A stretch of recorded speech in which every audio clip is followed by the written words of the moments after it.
Good morning students. Chapter 11 8th class क्षेत्र मिति। इसके अंदर हम पढ़ने वाले हैं कि किसी तरीके किस प्रकार आकृतियों का क्षेत्रफल निकाला जाता है, परिमाप ज्ञात किया जाता है। और ऐसे ही इंग्लिश में है मेंस्ट्रुएशन। आप देख सकते हैं इंग्लिश में है chapter menstruation, chapter number 11 8th class का है ये। और इन दोनों के बारे में हम डिटेल में जान पाएंगे आज, और किस तरीके से इनकी आकृतियों के क्षेत्रफल या परिमाप ज्ञात किए जाते हैं। पहले मैं आपको यहाँ पे क्षेत्रफल है क्या, मेंस्ट्रुएशन है क्या, वो बता दूं, और उसकी डेफिनेशन अगर आपका हो तो आपकी देखो यहाँ किताब में लिखी हुई है, आपको यहाँ दिखा देता हूँ एक बार। देखो यहाँ लिखा है, किसी बंद समतल आकृति की सीमा के चारों ओर की दूरी उसका परिमाप कहलाता है, और उस आकृति द्वारा घिरे हुए क्षेत्र को उसका क्षेत्रफल कहते हैं। और इंग्लिश में यहाँ पे दिया हुआ है, इंग्लिश में आप देख सकते हैं, ये है the perimeter is the distance around its boundary, okay, and its area is the region covered by it. तो अब हम इनके सॉल्यूशन की तरफ और पॉइंट्स की तरफ चलते हैं। एक्सरसाइज भी देखेंगे अब कैसे इसको सोल्व करना है। आज तारीख 11 है, 11/12/2022, ओके। इसमें जो हम करेंगे एक्सरसाइज 11.1 करेंगे। उससे पहले मैं आपको एक चीज़ और बताऊं कि जो ये डेफिनेशन मैंने आपको बताई है, पढ़ी है, वो बता देता हूं कि ये कोई डायग्राम है। मान लीजिए कोई भी डायग्राम है, कोई भी फिगर है, ट्राइंगल है, रेक्टेंगल है, या कोई भी आप डायग्राम लेते हैं, कोई फिगर लेते हैं, तो उसके अंदर का जो यहाँ से मान लो जो आपको चल सकते हैं यहाँ से लेके ये वाला डिस्टेंस प्लस ये वाला डिस्टेंस प्लस ये वाला डिस्टेंस, डिस्टेंस मतलब बेटा दूरी, ये वाला डिस्टेंस मतलब ये वाली दूरी, ये दूरी, ये वाली दूरी और ये दूरी, इस पूरा डिस्टेंस को, इस पूरी दूरी को हम क्या कहेंगे? परिमाप कहेंगे। क्या कहेंगे? परिमाप। और इंग्लिश में बोलते हैं पेरीमीटर। पेरीमीटर क्या बोलते हैं बेटा? पेरीमीटर बोलते हैं इसको, ठीक है ना।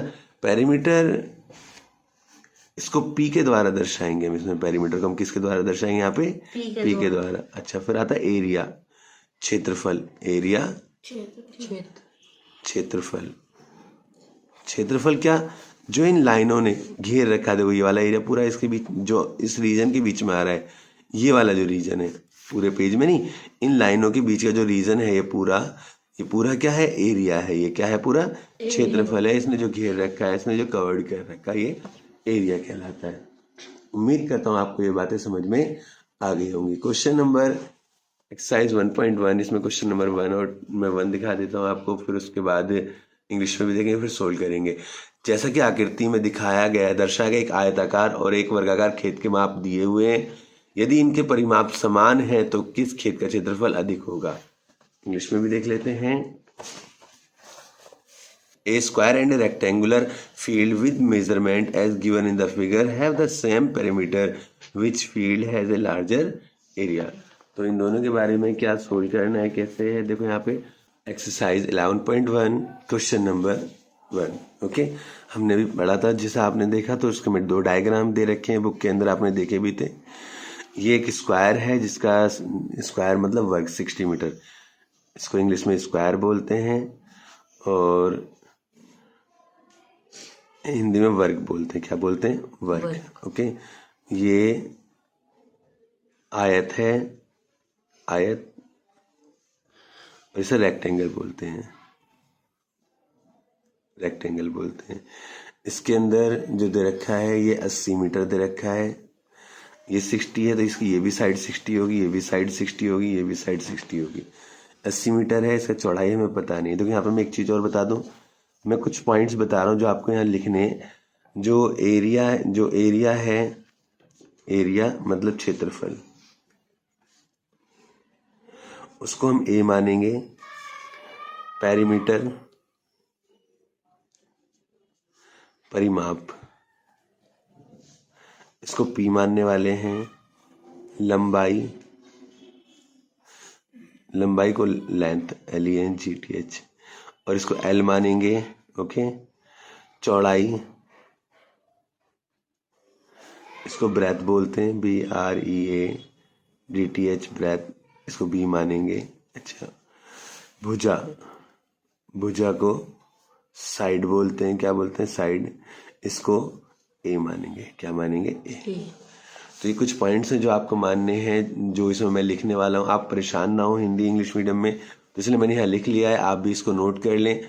अब देखें, इसका दोनों को उसने क्वेश्चन में कहा था परिमाप बराबर है, पेरीमीटर बराबर है। तो पेरीमीटर ऑफ रेक्टेंगल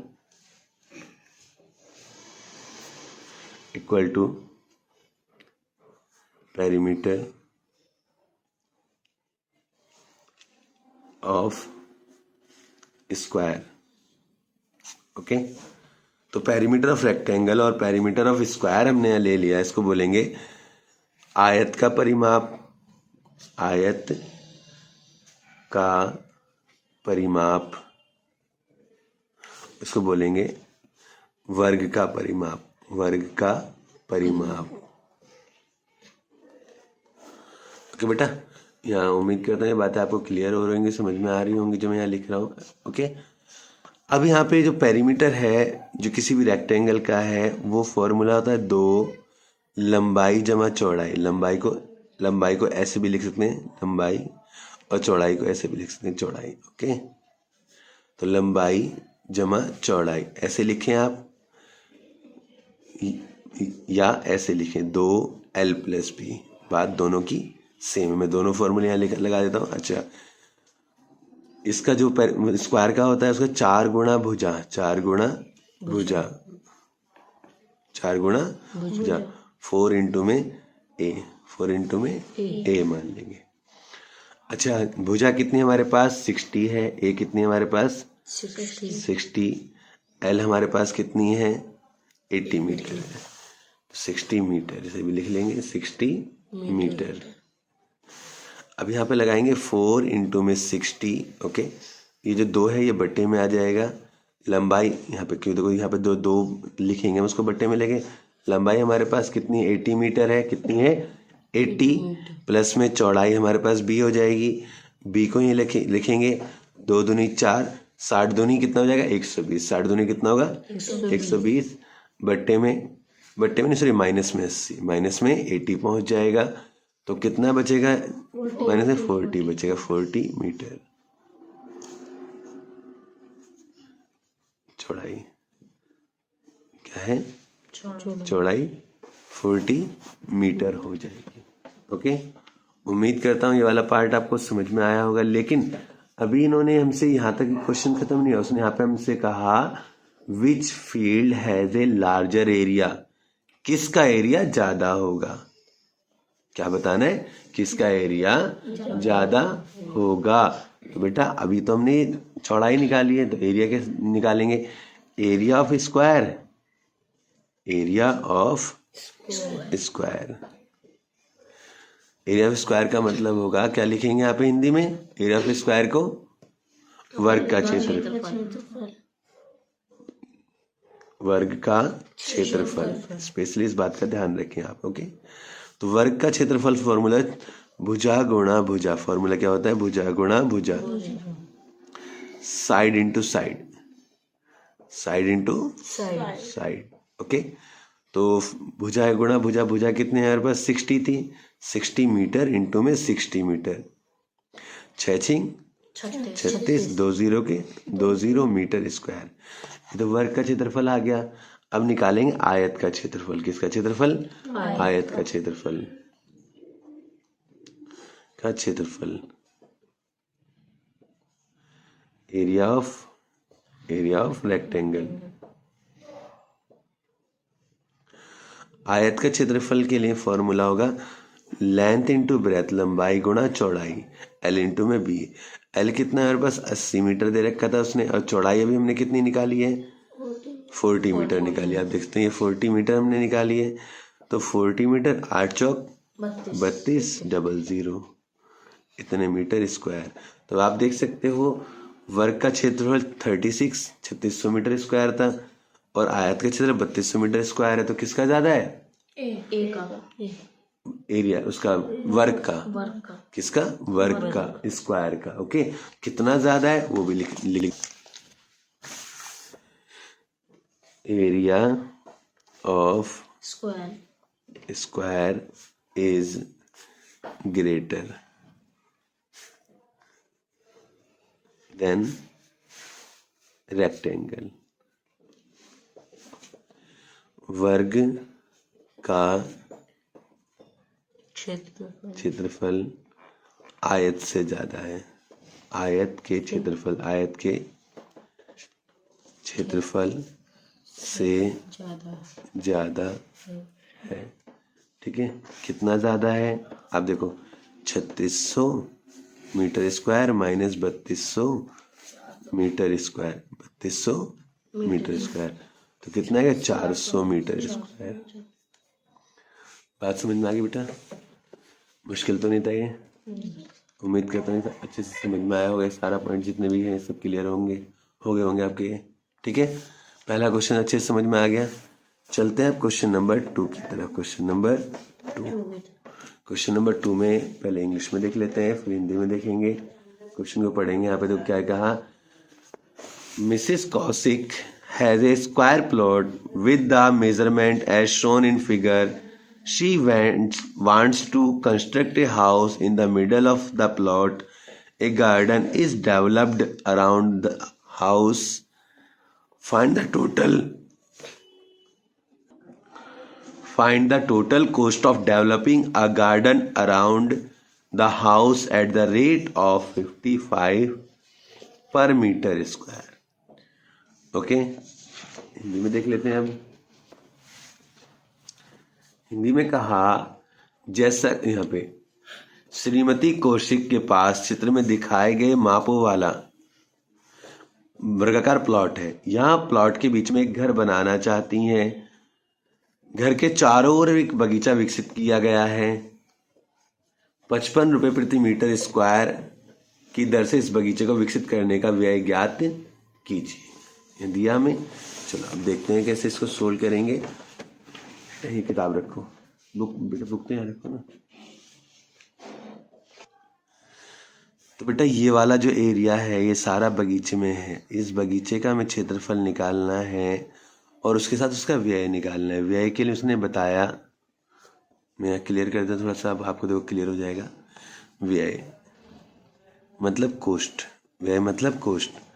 उसने कहा 1 वर्ग मीटर, 1 मीटर स्क्वायर के 15 रुपए लेगा। कितने रुपए लगेंगे?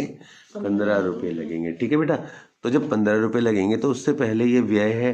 मैं एक काम करता हूँ, दोनों ही काम आपको एक साथ बता देता हूँ। देखो एक ही बार में दोनों चीज आएंगी। सबसे पहले यहाँ लिखेंगे व्यय। क्या लिखेंगे आप? सीधा सीधा व्यय, जो निकालना है आपको वो लिख देना है यहाँ पे।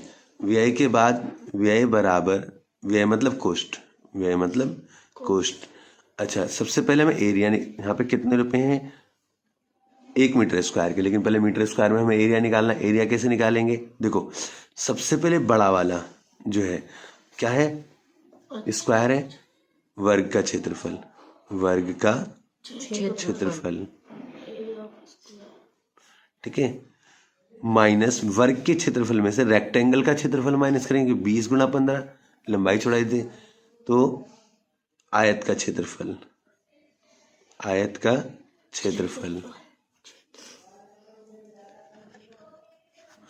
Area of square, area of square, area of rectangle, area of rectangle. Okay, rectangle हो गया। तो वर्ग का क्षेत्र और मल्टीप्लाई बाई कितने से मल्टीप्लाई करेंगे? 55 में 15 है, मैंने 15 लिख लिया बेटा। 55 रुपए से, कितने रुपए से करेंगे? 55 रुपए से। बात समझ में आ गई? इस तरीके से आप क्या करोगे, उसका कोष्ठ निकाल पाओगे। ठीक है, बात समझ में आ गई? जहां दिक्कत हो आप पूछ सकते हो, ये नहीं है सोचो कि कैसे हुआ। तो वर्ग का क्षेत्रफल देखो क्या है हमारे पास, 25 इंटू में 25 माइनस आयत का क्षेत्रफल कितना है? 20 इंटू में 15, 20 इंटू में 15, 20 इंटू में 15। तो फॉर्मूला अभी हमने थोड़ी देर पहले देखा था, जो वर्ग का क्षेत्रफल है भुजा का स्क्वायर होता है। तो वर्ग का क्षेत्रफल था भुजा गुणा भुजा, अभी हमने पीछे देखा था। और आयत का क्षेत्रफल लंबाई गुणा चौड़ाई, तो हमने लंबाई गुणा चौड़ाई कर लिया और भुजा गुणा भुजा कर लिया। और 55 रुपए से हम उसकी मल्टीप्लाई कर देंगे। तो 25 गुणा 25 से करेंगे कितना है 625 माइनस 15 दूनी 30, 300 गुणा में 55 रुपये, 55 रुपये। तो अब इन दोनों की माइनस करेंगे, 25 तो एज इट इज आएगा, 6 में से 3 गया 3, 325 गुणा 55 रुपये। इन दोनों की मल्टीप्लाई करके आंसर आएगा 17,875 रुपये। कितना आएगा इनके मल्टीप्लाई करके 17,875 रुपये इसका आंसर होगा। उम्मीद करता हूँ ये वाला पार्ट भी आपको समझ में आ गया होगा। चलते हैं क्वेश्चन नंबर 3 की तरफ। क्वेश्चन नंबर 3 जरा पहले देख लेते हैं क्या है। क्वेश्चन नंबर 3 में पहले इंग्लिश में देखते हैं, उसके बाद हिंदी में देखेंगे। देखो अब यहाँ पे क्वेश्चन नंबर 3 है, थोड़ा क्लियर कर देता हूँ मैं आपको इसके लिए। The shape of garden is a rectangular in A middle and semi circle at the end. या जिस डायग्राम में दिखा रखा है, shown in diagram, find the area and the perimeter of the garden. हमें एरिया भी निकालना है और पेरीमीटर भी इस गार्डन का फाइंड करना है, निकालना है। ओके, इंग्लिश मीडियम के बाद हिंदी में देख लेते हैं एक बार। हिंदी मीडियम में ये दे रखा है, जैसा कि आरेख में दर्शाया गया एक बगीचे का आकार मध्य में आयताकार है और किनारे पर अर्धवृत्त के रूप में है। तो इस बगीचे का परिमाप और क्षेत्रफल ज्ञात कीजिए। आयत की लंबाई, सॉरी ये तो दे रखा है, वो बाद में देखिए आयत की लंबाई है जो भी। तो अब मैं थोड़ा सा डायग्राम ड्रॉ कर, बेटा बुक दिखाना है हिंदी मीडियम वाली रखना आपको बुक।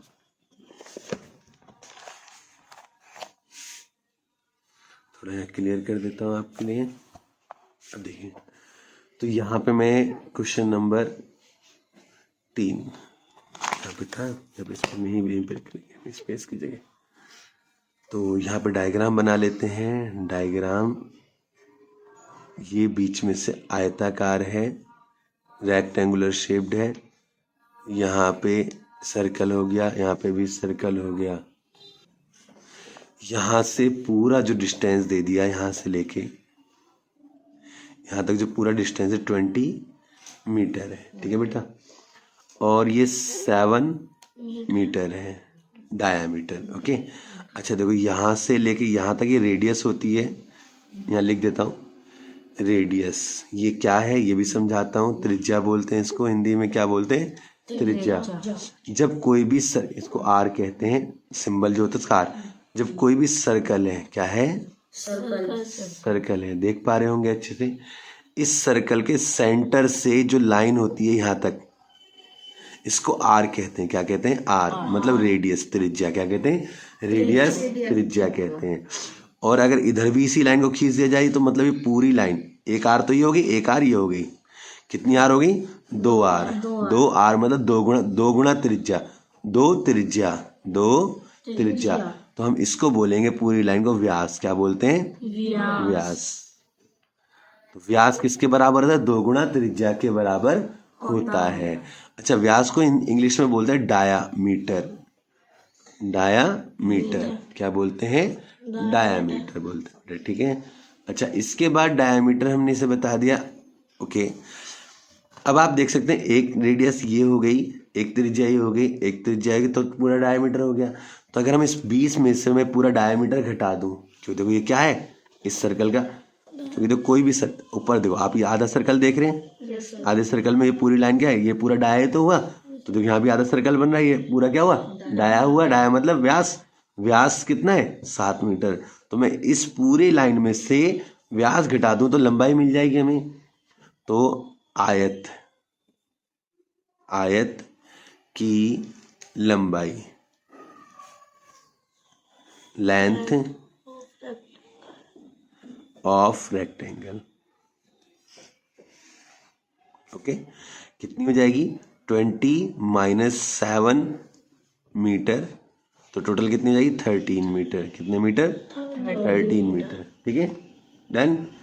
अच्छा, अब ये वाला जो आयत बन रहा है, ये जो रेक्टेंगल है, इसका चौड़ाई कितनी है, 7 मीटर। आयत की चौड़ाई, आयत की चौड़ाई बी कितना है हमारे पास, 7 मीटर। कितना है, 7 मीटर। अच्छा, त्रिज्या हमारे पास कितनी है, त्रिज्या इसे क्या बोलते हैं, रेडियस। क्या बोलते हैं, रेडियस, आर। ये हमारे पास कितनी है 7/2। 7/2 कैसे? फॉर्मूला था व्यास बट्टे 2, व्यास बट्टे 2। त्रिज्या किसके बराबर होती है? व्यास बट्टे 2। व्यास बट्टे 2 के बराबर तो मतलब व्यास की आधी। देखो ना ये पूरा व्यास है तो व्यास की आधी तो त्रिज्या होगी, तो व्यास की आधी मतलब बट्टे में 2। यहाँ तक आप समझ गए होंगे। अच्छा, अब उसके बाद नेक्स्ट पॉइंट क्या कहता है इसमें, हमें वो देख लेते हैं एक बार। तो अब हमें इसमें निकालना है कि बगीचे का परिमाप। पहले परिमाप निकालते हैं, पेरीमीटर, परिमाप, पेरीमीटर पी के द्वारा लेने वाले इसको। अब लेंगे, आप देखो परिमाप निकालने का तरीका क्या कहता है। यहां से यहां तक की लंबाई कितनी है हमारे पास? ये वाली लंबाई अभी अभी बताया था मैंने आपको, 13। कितनी है? 13 है। ये लिख देता हूँ, ये 13 मीटर, ये 7 मीटर। ठीक है, ये 13 मीटर और ये 7 मीटर। अच्छा, इस वाली ये जो गोल वाली लंबाई है, ये जो गोल वाली लंबाई है इसको बोलते हैं पाई आर। क्या बोलते हैं? पाई आर। और इस वाली गोल वाली लंबाई को क्या बोलेंगे? पाई आर। क्या बोलेंगे? पाई आर। बात समझ में आ गई? तो पाई आर और पाई आर क्या हो जाएगा? 2 pi r, 2 pi r, 2 pi r. Okay, तो अब देखते हैं, वैल्यू यहाँ लेते हैं। तो पेरीमीटर ये 20 मीटर हो गया, सॉरी 13 मीटर हो गया। ये 13 मीटर प्लस ये वाला भी 13 मीटर होगी लंबाई। कितनी? 13 मीटर प्लस पाई आर, ये पाई आर ये। तो आप देखो, आप ऐसे ही तो चलोगे बाहर बाहर, तो क्योंकि देखो आप ये डायग्राम जो मैंने बनाया है, आप मान लो यहाँ से चलना शुरू करा, फिर यूँ घूमोगे, फिर यूँ चलोगे, फिर यूँ घूमोगे, तो आप देख सकते हैं। तो यही तो आपका डायग्राम तैयार हुआ। तो इस पूरे डायग्राम के हिसाब से ये 13 मीटर चले, फिर पाई आर चले, फिर 13 चले, फिर पाई आर चले। 13 + 13 पाई आर, 2 पाई आर। ओके, 13 और 13 कितना हो जाएगा?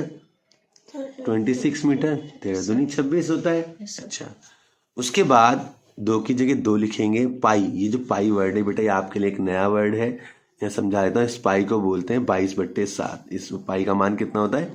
22/7। इस पाई का मान 22/7 लेते हैं। तो 2 × 22/7 और आर हमारे पास कितना है? 7/2। 7/2। देखो ये निकाला था हमने, 7/2। 2 से 2 खत्म। इसके अंदर, इसके अंदर, उधर से नहीं काटेंगे, इनके अंदर जिनके बीच में मल्टीप्लाई है। 7 से 7 खत्म। 26 मीटर प्लस 22 मीटर, टोटल कितना आ गया? 6 और 2 8, 2 और 2 4, 48 मीटर। उम्मीद करता हूँ ये आपको अच्छे समझ में आ गया होगा। ठीक है, ये वाला पॉइंट क्लियर हो गया। अब निकालते हैं एरिया, क्षेत्रफल। एरिया, क्षेत्रफल। क्षेत्रफल निकालने के लिए बेटा फॉर्मूला ये कहता है, देखो एक तो रेक्टेंगल है ये, और ये जो सेमी सर्कल होता है इसका होता है ये सेमी सर्कल, और एक ये सेमी सर्कल। तो पूरा एक सर्कल हो गया। कितना हो गया? पूरा एक सर्कल। तो देखो सर्कल का जो एरिया होता है, पहले मैं इसका लिखता हूँ आयत का, आयत का क्षेत्रफल, आयत का क्षेत्रफल प्लस वृत्त का क्षेत्रफल। सर्कल को क्या बोलते हैं हिंदी में? वृत्त। वृत्त का क्षेत्रफल, वृत्त का क्षेत्रफल। Area of rectangle plus area of circle, area of circle. Okay बेटा, area of rectangle, area of circle. उम्मीद करता हूँ आपको ये साफ साफ दिखाई दे रहा होगा। थोड़ा और क्लियर कर देता हूँ, ये देखिए आप। ओके, अब जैसा कि यहाँ पे है उसी के हिसाब से इसको आगे सोल्व करते हैं। जो आयत का क्षेत्रफल होता है वो क्या होता है? लंबाई गुणा चौड़ाई, और वृत्त का क्षेत्रफल होता है pi r square, pi r square. ठीक है बेटा, ये है फॉर्मूला। तो लंबाई कितनी है हमारे पास में? 13 और चौड़ाई कितनी है हमारे पास में? 7। ओके, यहाँ देख सकते हैं, आपको दिखा सकता हूँ। देखो लंबाई कितनी निकालती है? 13, चौड़ाई कितनी है? 7। तो यहाँ चौड़ाई नहीं, यहाँ पे लिख देता हूँ breadth of rectangle, BREADTH, breadth of rectangle. ये लिखा नहीं था इंग्लिश में ना, मैंने बोला था, लिख दिया। ठीक है, प्लस पाई की जगह 22/7, आर हमारे पास कितना है 7/2, तो 7/2 इंटू में 7/2, 7 से 7 खत्म, 2 1 ज़ा 2 हो गया खत्म, 13×7=91। अच्छा यहाँ पे बटे में 2 है तो यहाँ ऊपर नीचे हम 2 से मल्टीप्लाई कर लेंगे। क्यों करिए ऊपर नीचे 2 से मल्टीप्लाई? ताकि इनको आसानी से जोड़ा जा सके। 13×7=91, 91 हो जाएगा।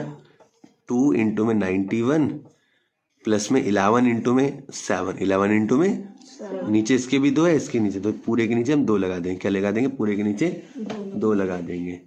जब पूरे के नीचे 2 आ जाएगा तो देखो कैसे होगा, तो 2 एकम 2, 2 नीम 18 प्लस 11×7=77 बटे में 2, इतने metre square, metre square, metre square.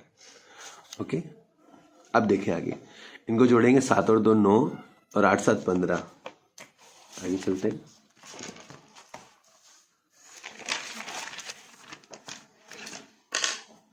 सात और 2 9, 8 7 15 5 हासिल 1 2 2 5 9। एक बार दिखा देता हूँ आपको, देखो यहाँ पे 7 और 2 हो गया, 8 7 15 5 हासिल लगा 1 2, तो 182 और 7 87, 182 और 77, 7 और 2 9, 8 7 15 5 हासिल 1 259, इतने मीटर स्क्वायर बटे में 2, बटे में 2। तो इसका आंसर 2 तरीके से आ सकता है बेटा, या तो पॉइंट में आएगा या सही करके आएगा। तो आप देख सकते हैं, मैं इसको पॉइंट में निकालूंगा। 2 एकम 2, 2 दूनी 4, 2 नीम 18, 2 पंजे 10। कैसे? आप देखो 259 को कैसे डिवाइड करेंगे? 2 से 2 एकम 2 खत्म, 5 ले लेंगे, 2 दूनी 4, 5 में 4 का 1 9, 2 नीम 18, कितना बचेगा 1। यहाँ पे आप पॉइंट लगा देंगे, यहाँ 10 हो जाएगा पॉइंट लगा के, 2 पंजे 10, ये खत्म। 129.5 मीटर स्क्वायर। उम्मीद करता हूँ आपको समझ में आ गया होगा। तो चलते हैं अब नेक्स्ट क्वेश्चन की तरफ। Question number 4।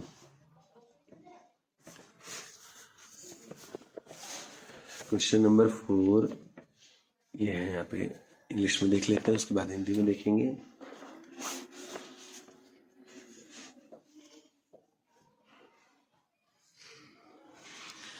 A flooring tile has the shape of parallelogram whose base is 24 centimeter and the corresponding height is 10 centimeter.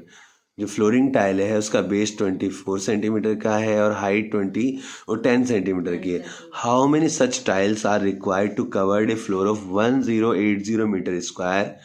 If required you can split the tile in whatever way you want to fill up the corner. Okay, चलो हिंदी में देख लेते हैं। Clear हो गया होगा आपको। फर्श बनाने के लिए उपयोग की जाने वाली एक टाइल का आकार समांतर चतुर्भुज का है। ठीक है, कैसा बताया था मैं? पैरेललोग्राम, जिसका आधार 24 सेंटीमीटर है, ऊंचाई 10 सेंटीमीटर है और क्षेत्रफल इतना दे रखा है हमें। तो फर्श को ढकने के लिए ऐसी कितनी टाइलों की आवश्यकता होगी? फर्श के कोनों को भरने के लिए आवश्यकता अनुसार आप टाइलों को किसी भी रूप में तोड़ सकते हैं। तो चलते हैं अब क्वेश्चन की तरफ, सॉल्यूशन की तरफ। यहाँ भी थोड़ा आपको क्लियर कर देता हूँ। अब देखिए क्वेश्चन नंबर 4। तो देखो बेटा, जो समांतर चतुर्भुज होता है वो कुछ इस आकार में होता है, जिसकी ये वाली साइडें, ये वाली दोनों समांतर होगी, आगे तक बढ़ाओ कभी नहीं काटेंगे, पैरेलल होंगी ये। ऐसी ये वाली जो साइड है और ये वाली साइड, ये भी पैरेलल होंगी, ये भी कभी एक दूसरे को नहीं काटेंगी। ओके, अच्छा इसमें इसने क्या बताया हमें? बेस कितना है? 24 सेंटीमीटर है, 24 सेंटीमीटर। ओके, और जो ऊंचाई है, हाइट है, क्या ऊंचाई, हाइट, वो कितनी है? 10 मीटर है, 10 सेंटीमीटर। ये भी 10 सेंटीमीटर, ये 24 सेंटीमीटर। ओके, 10 सेंटीमीटर दे दी। तो एरिया ऑफ टाइल सबसे पहले हम निकालें area of tile. Area of tile, tile का क्षेत्रफल, टाइल का क्षेत्रफल। ओके, तो एरिया ऑफ टाइल निकालने का फॉर्मूला होता है, जब ये पैरेललोग्राम दे रखा हो, फॉर्मूला होता है आधार गुणा ऊंचाई होगा, क्या होगा, आधार गुणा ऊंचाई, base into height, base into height. Okay, तो हमारे पास ये मिल गया हमें। बेस हमारे पास कितना है 24 और हाइट कितनी है 10, तो 240 मीटर स्क्वायर, सेंटीमीटर स्क्वायर है, सेंटीमीटर स्क्वायर। मैं लिख देता हूँ 240 सेंटीमीटर स्क्वायर। चलते हैं अब आगे। ठीक है बेटा, यहाँ तो 240 सेंटीमीटर हो जाएगा। अच्छा, मैं एक चीज़ यहाँ पे बता दूँ, ये जितने भी एरिया है, क्षेत्रफल है, ये सब आपको देखो यहाँ पे पेज पे दे रखे हैं, आप यहाँ देख सकते हो। यहाँ सारे में एक बार दिखा देता हूँ ताकि आप ये परेशान ना हो इनको लेकर। जो ये आयत है, ये वर्ग है, ये त्रिभुज है, और ये समांतर चतुर्भुज है, ये वृत्त है। तो मैं आपको बता इनको नंबर देता हूँ 1 2 3 4 5। ओके बेटा, ये पांचों के नाम दे दिया। अब इनका एरिया देखो, इसका जो होगा वो a इंटू में b होगा, क्या होगा, a इंटू में 1, ये वाला होगा इसका, a इंटू में a होगा इसका, ये वाला, इसका ये वाला मिलान होगा। अच्छा, इसका 1/2 बेस इंटू हाइट होता है, ये वाला आंसर होगा। चौथे वाले का जो होगा ये होगा base into height, base into height, ये होगा चौथे नंबर पे। और इसका जो होगा, जब यहाँ पे आर, यहाँ बी ना लेके इन्होंने आर की जगह बी ले रखा है, तो पाई आर स्क्वायर का हो या पाई बी स्क्वायर का हो, यहाँ पे 5 होगा। ये मतलब तुम देख सकते हो कौन सा किसका होगा। पहले का आंसर ये, दूसरे का ये, तीसरे का ये, चौथे का ये और पांचवे का ये। ठीक है, इन सब के क्षेत्रफल यहाँ दे रखे हैं, मैंने आपको मिलान भी करवा दिया, आप इनका यूज कर सकते हैं और इन्हीं का यूज हम यहाँ क्वेश्चन करने में कर रहे हैं। ओके, चलते हैं अब पॉइंट की तरफ। क्वेश्चन यहाँ पे हो गया, एरिया हमने निकाल लिया इसका टाइल का, लेकिन संख्या निकालनी, क्या निकालनी है, संख्या। संख्या मतलब नंबर, संख्या मतलब number, number of tile, number of tile, टाइलों की संख्या, टाइलों की संख्या। टाइलों की संख्या के लिए जो फ्लोर है, जो फर्श है जिसपे लगनी है, उसका क्षेत्रफल यहाँ पे लिखता हूं, फर्श का क्षेत्रफल, फर्श का क्षेत्रफल, एरिया ऑफ फ्लोर जो हमें दे रखा है उसने बट्टे में, एक टाइल का क्षेत्रफल, एक टाइल का क्षेत्रफल, एक टाइल का क्षेत्रफल, एरिया ऑफ 1 टाइल। आप इंग्लिश में लिख लेंगे दोनों को, area of floor upon area of 1 tile. Area of floor हमें कितना दे रखा है इसके अंदर, 1080। ओके, और नीचे 240 सेंटीमीटर स्क्वायर है। लेकिन एक चीज यहाँ पे गौर करनी है बेटा आपको, ये मीटर स्क्वायर में है, किस में है, ये मीटर स्क्वायर में, और ये सेंटीमीटर स्क्वायर में है। आप क्या करो, इसको मीटर स्क्वायर को सेंटीमीटर स्क्वायर में बदल लो। कितने में बदल लो, सेंटीमीटर स्क्वायर में बदल लो। तो बेटा आपको क्या करना होगा, यहाँ पे 1080 को आप एज इट इज लिखेंगे, मल्टीप्लाई का साइन लगाएंगे, और यहाँ पे मीटर स्क्वायर जो सेंटीमीटर स्क्वायर में बदलते हैं तो 10,000 लिखते हैं। कितना लिखते हैं, 10,000 सेंटीमीटर स्क्वायर में। अब ये मीटर स्क्वायर कितने बदल गया, सेंटीमीटर स्क्वायर में। 240, 0 से 0 खत्म, 12 दूनी 24 और 12 निम्मा 108। जब 2 से इसको काटेंगे, 2 चौक 8, 2 पंजे 10, 4.5 मल्टीप्लाई बाई 10,000 रुपी, सॉरी 10,000, क्योंकि हमें सेंटीमीटर स्क्वायर से सेंटीमीटर स्क्वायर भी खत्म हो गया। अच्छा, अब इन दोनों को मल्टीप्लाई करेंगे तो क्या होगा, 4 5 1 2 3, जो चौथा 0 है वो लगाएंगे और पॉइंट लगा देंगे हम, क्योंकि 4 0 45 से कम 45, 4 0 पॉइंट के बाद, पॉइंट एक संख्या के बाद है तो एक संख्या के बाद पॉइंट लगाएंगे, इतनी टाइल। तो 4 5 000 टाइल्स, इतनी टाइलें होंगी। बात समझ में आ गई, कोई दिक्कत किसी को इसमें, समझ में आ गया होगा आसानी से आपको। ओके, चलते हैं लास्ट क्वेश्चन की तरफ, क्वेश्चन नंबर 5। क्वेश्चन नंबर 5 में कई डायग्राम दे रखे हैं और उनको सोल्व भी करेंगे। पहले आप इंग्लिश मीडियम देख सकते हैं, उसके बाद हिंदी मीडियम में आपको दिखा दूंगा। ये देखिए आप, इसमें an ant is moving around a few food pieces different shapes, कर लेता हूँ, different shapes scattered on the floor. For which food piece would the ant have to take it longer round? Remember, circumference of a circle can be obtained by using the expression c बराबर 2 pi r. Where r is the radius of the circle. Okay, 1 2 3 ये तीनों diagram का perimeter find out करेंगे हम।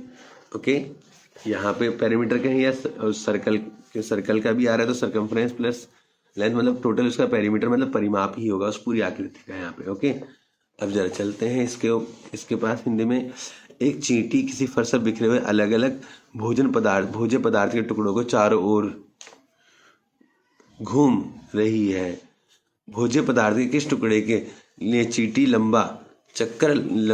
लंबा चक्कर लगाना पड़ेगा? स्मरण रखिए वृत्त की परिधि सूत्र होता है C बराबर 2πr, जहां r वृत्त की त्रिज्या इसकी सहायता से प्राप्त की जा सकती है। ये 3 डायग्राम आपको यहाँ दिखा दिए हैं, आप देख सकते हैं। तो हम सबसे पहले क्वेश्चन नंबर 5 का फर्स्ट डायग्राम ले लेते हैं। यहाँ पे फर्स्ट डायग्राम है सेमी सर्कल, अर्धवृत्त। ठीक है बेटा, 2.8 सेंटीमीटर की रेडियस दे दी, यहाँ पे पूरा डायमीटर दे दिया हमें 2.8 सेंटीमीटर। तो आप यहाँ पे मैंने इसका बताया था आपको, जो आधा सर्कल होता है सिर्फ इस राउंड का, आधा सर्कल मतलब सिर्फ इस राउंड का, इस राउंड का जो देखो ये पूरा सर्कल है यहाँ से यहाँ तक का। तो अगर मैं यहाँ से यहाँ तक इस सेंटर से काट दूं तो आधा राउंड ऊपर हो गया, आधा राउंड नीचे हो गया। तो आधे राउंड का जो होता है सर्कल का वो πr होता है। कितना होता है? πr इसका होगा, πr इसका, क्योंकि पूरे सर्कल का 2πr होता है, अभी हमें बताया। तो ये तो πr निकल जाएगा इसकी लंबाई, और इसकी ये हमें दे रखी है यहाँ से यहाँ तक 2.8, मतलब यहाँ से लेके ये वाली πr हो जाएगी यहाँ तक। ओके, और यहाँ से 2.8 हो जाएगी, 2.8। ओके, तो हम लिखेंगे परिमाप पेरीमीटर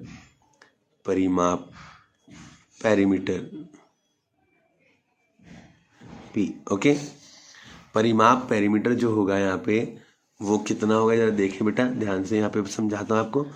तो πr प्लस में 2.8 सेंटीमीटर। अच्छा, r निकालने का तरीका क्या होता है मैंने बताया, तो त्रिज्या का तरीका होगा, त्रिज्या मतलब r क्या होगी? व्यास की आधी। व्यास कितना है? 2.8 बट्टे में 2, 2 एकम 2, 2 चौक 8, 1.4 सेंटीमीटर, 1.4 सेंटीमीटर। तो 1.4 का हो या 14/10 का हो, बात दोनों ही बराबर है। फिर यहाँ पाई की जगह 22/7 लिखेंगे, आर की जगह पे 14/10 का हो या 1.4 14/10 लिखेंगे, प्लस 2.8, 7 दूनी 14, 22 दूनी 44, 44।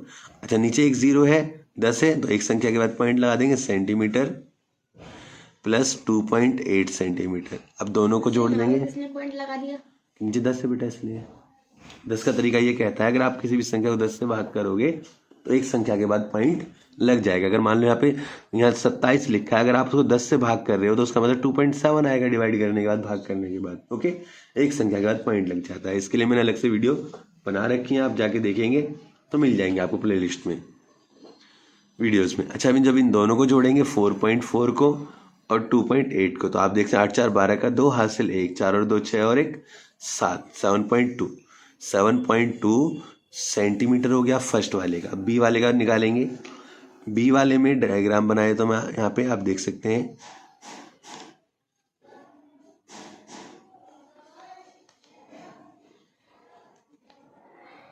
ओके 2.8 तो ये है पूरा, मतलब ये भी 2.8, कहने का मतलब यहाँ से यहाँ तक की जो लेंथ है ये 2.8 होगी। उसके बाद ये ऊंचाई 1.5 बता दी उसने, 1.5 मतलब ये वाली 1.5 बताई। अच्छा, अब एक चीज आपने गौर करी थी, देखो ये जो पाई आर है, क्या है ये? पाई आर। तो यहाँ पे फिर मैं लिखता हूँ परिमाप पेरीमीटर। आपको देखो अब यहाँ थोड़ा आसानी हो जाएगी। देखो सबसे पहले आप इस अंदर वाले को छोड़ दो, क्योंकि देखो चींटी को कहाँ चलना पड़ेगा, पहले ये चलेगी, फिर ये चलेगी, फिर ये चलेगी, फिर इसको चलना पड़ेगा, ठीक है ना। तो ये वाला 1.5 centimetre plus 2.8 centimetre plus 1.5 centimetre plus pi r. अभी पाई आर का हमने कितना मान निकाला था? 4.4। पाई आर का कितना निकाला था? 4.4 सेंटीमीटर। तो यहाँ पे 4.4 लिख लेंगे। भी पहले इनको जोड़ लेते हैं, 1.5 और 1.5 3, क्योंकि 1.5 का मतलब कितना 1.5 होता है। 1.5 और 1.5 को जोड़ेंगे तो 3 आ जाएगा। 3.0 मतलब 3। 3 प्लस 2.8 प्लस पाई आर की जगह 4.4, 3.0 लिख लेते हैं इसे 3 को।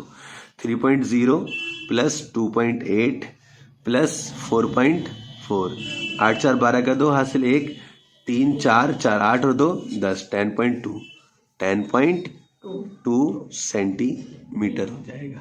ओके, अब उसके बाद सी वाला पार्ट। सी वाले पार्ट में डायग्राम हमें ये दे दिया, आप देख सकते हो। इसका भी हमने पाई आर निकाला था। क्या निकाला था? पाई आर।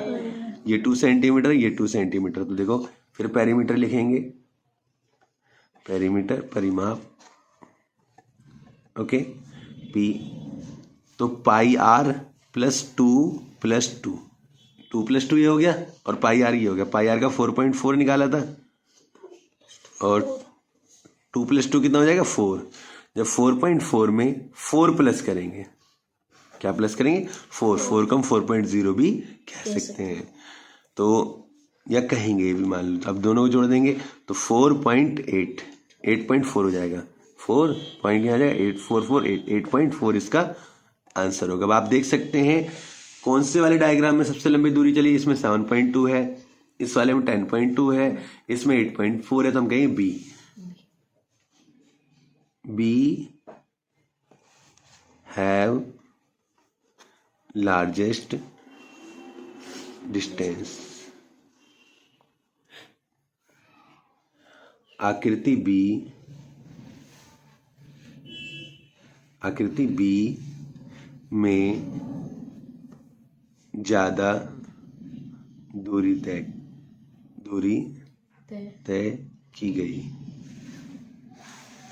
उम्मीद करता हूँ ये वाला लास्ट पॉइंट था जो आपको समझ में आ गया होगा। अभी तक वीडियो को लाइक नहीं किया तो लाइक कर दीजिए, चैनल को सब्सक्राइब नहीं किया तो चैनल को सब्सक्राइब कीजिए, और इस वीडियो को ज़्यादा से ज़्यादा दोस्तों को, अपने जानने वाले को शेयर कीजिए। मिलते हैं अगली वीडियो में, तब तक के लिए गुड बाय।